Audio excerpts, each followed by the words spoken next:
சின்ன வயசில் எனக்கு ஒரு விஷயம் புரியவே புரியாது. நான், அம்மா, தம்பி தான் அடிக்கடி கடைக்கு போவோம். எங்கள் அப்பா வேலைக்கு போயிடுவாங்க. காய்கறி வாங்க, மளிகை சாமான் வாங்கன்னு நாங்கள் 3 பேரும் தான் போவோம். எங்கள் அம்மா எல்லாத்தையும் பார்த்து பார்த்து வாங்குவாங்க. நான் கூடவே இருப்பேன். பார்க்குறதெல்லாம் கேட்டு வாங்கி சாப்பிட்டுட்டே இருப்பேன். எங்கள் அம்மாவும் சிரிச்சுக்கிட்டே எனக்கும் என் தம்பிக்கும் எல்லாத்தையும் வாங்கி கொடுப்பாங்க. எல்லாம் வாங்கிட்டு வரும்போது 3 பேரும் ஜூஸ் குடிச்சிட்டு ஜாலியாக பேசிட்டு பொறுமையாக வீட்டுக்கு நடந்து வருவோம். ஜாலியாக பேசிகிட்டு இருக்கும்போதே எங்கள் அம்மா எங்களுக்கு அட்வைஸ் பண்ணிகிட்டே வருவாங்க. இப்படி இருக்கணும், அப்படி இருக்கணும், குட் கேர்ளாக குட் பாயாக இருக்கணும்ன்ட்டு. நாங்களும் எங்கள் அம்மாவுக்கு ஏற்ற மாதிரியே சரிம்மான்னு சொல்லிட்டு வருவோம். அவ்வளோ நேரம் இல்லாத டயர்ட் எனக்கு வீட்டை பார்த்தோன்னே டயர்ட் ஆகிடும். போன உடனே கட்டில் போய் படுத்துருவேன். ஆனால் எங்கள் அம்மா வாங்கிட்டு வந்த பொருளெல்லாம் எங்கெங்கே வைக்கணுன்றதை கரெக்டாக வச்சுட்டு அவங்க மதியானம் லஞ்சுக்கு சமைக்க கிச்சன் போயிடுவாங்க. நான் நினைப்பேன், அம்மாவுக்கு மட்டும் டயர்டாகவே இருக்காதா அப்படின்னு.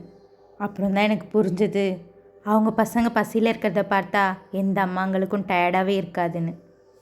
எங்கள் அம்மா மட்டும் இப்படியா, இல்லை உங்கள் அம்மாவும் இப்படி தானான்றது கமெண்ட் பண்ணுங்கள். இந்த வீடியோ பிடிச்சிருந்தா லைக் பண்ணி சப்ஸ்கிரைப் பண்ணுங்கள்.